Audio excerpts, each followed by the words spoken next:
Les frontières sur l'île Maurice ont été rouvertes il y a quelques jours, mais le pays a été durement touché par la crise sanitaire. Regardez d'abord ces images, l'aéroport à Maurice qui accueille les premiers touristes de retour. Ils sont de retour.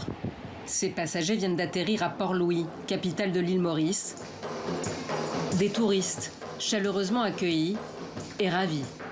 En vacances, on a été obligé de reculer plusieurs fois le voyage à cause du Covid. Mais bon, là, on va essayer de bien en profiter maintenant qu'on est disponible.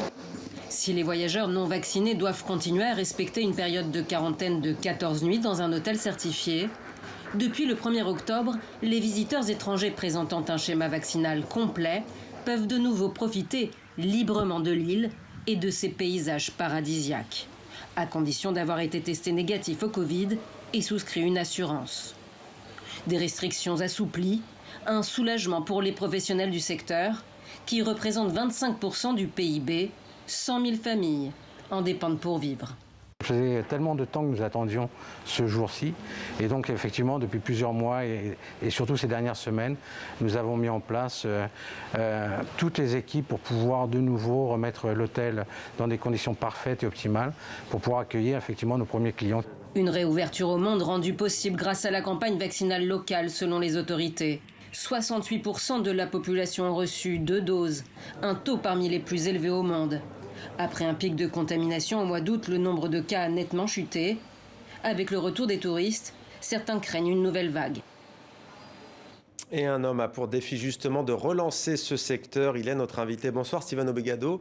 Soyez le bienvenu sur TV5 Monde. Vous êtes le Premier ministre adjoint de la République de Maurice. Vous êtes de passage à Paris, précisément pour cette question de la relance du secteur touristique. D'abord, on vient de le voir, il y a cette lueur d'espoir. Mais est-ce que vous pouvez nous en dire plus d'abord sur l'impact qu'a eu cette pandémie sur l'économie de votre pays ? Écoutez, 18 mois de confinement, de déconfinement progressif et puis en deuxième épisode de la Covid en mars de cette année, ça a été très dur pour un pays à destination, à vocation touristique. Comme disait tout à l'heure votre commentaire, un quart de notre PIB en dépend. Donc très dur. Et puis pour l'État qui a dû assumer la charge, a dû prendre en charge la moitié de l'enveloppe salariale pour le tourisme, des transferts directs aux travailleurs indépendants. Donc nous, le résultat de tout cela, c'est que nous sommes une des économies africaines les plus impactées par la Covid, avec un taux de décroissance de moins 14%. Ouais. Alors comment relancer ce secteur ? Très difficile. Une relance qu'on a longtemps attendue, qu'on a préparée sur la base d'un partenariat entre l'État et le privé. Et désormais, l'île Maurice se présente comme une destination sûre.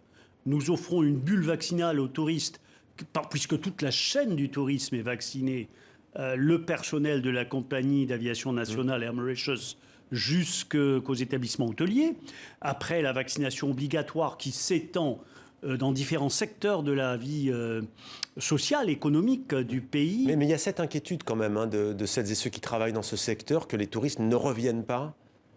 Écoutez, l'on note de plus en plus un engouement pour le voyage et la destination Maurice a quand même une grande réputation qui maintenant, voilà, aux attraits connus, très bien connus de la destination Maurice, s'ajoute ce taux de vaccination phénoménal. 68% des Mauriciens, 1,3 million d'habitants, c'est la population totale, ont reçu la double dose. Hein, alors c'est 90% des adultes déjà vaccinés, primo-vaccinés, comme on le dit, puisque seuls les adultes, jusqu'à la semaine dernière, pouvaient se faire vacciner à Maurice. Ouais. Désormais, on introduit la 3e dose pour les populations à risque, le Pfizer pour les adolescents. Donc de plus en plus, ce sera une société largement vaccinée qui peut prendre le risque d'accueillir à nouveau des touristes.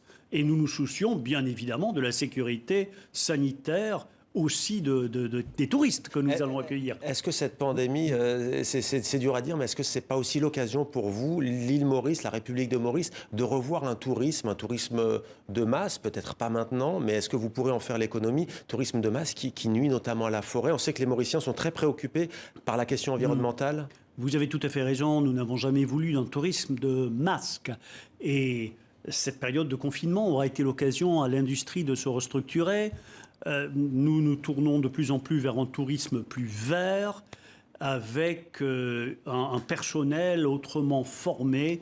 Si vous avez tout à fait raison, pour Maurice, comme d'autres destinations à travers le monde, c'est l'occasion de repenser, de reconcevoir ce que sera le tourisme Il y avait de demain. ces manifestations contre une marée noire, c'était il y a un peu plus d'un an, c'était l'été 2020. Vous avez entendu la colère des Mauriciens? La société mauricienne a subi un double traumatisme. D'abord, la pandémie de la Covid qui a bouleversé l'humanité à l'échelle mondiale.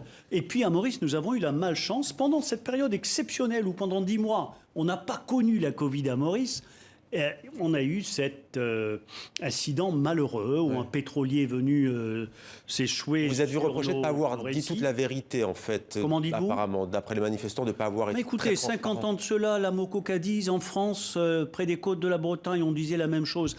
Parce qu'un incident pareil, ça bouleverse une population qui n'a jamais connu cela. Ça n'était jamais arrivé à Maurice. Donc évidemment, les gens doutent. Et après, les médias sociaux... Juste pour finir, vous parlez des médias sociaux. Voilà. Si je vous dis Chama Sandoya, vous la connaissez? Comment? Chama Sandoya, 24 ans, première manifestation sous-marine du monde pour finir cet entretien. Elle a manifesté en sous-marin pour défendre les océans. Comment mieux protéger cet océan Indien, selon vous, monsieur le ministre?